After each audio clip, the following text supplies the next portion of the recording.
भारताचे एक सार्वभौम समाजवादी धर्मनिरपेक्ष लोकशाही गणराज्य घडवण्याचा त्याच्या सर्व नागरिकास सामाजिक आर्थिक व राजनैतिक न्याय विचार अभिव्यक्ती विश्वास श्रद्धा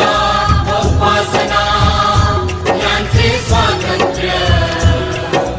दर्जाची व संधीची समानता निश्चितपणे प्राप्त करून देण्याचा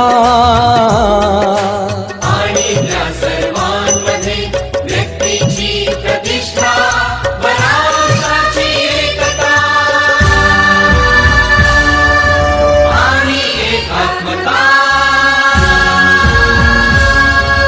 यांचे आश्वासन देणारे बंधुता प्रवर्धित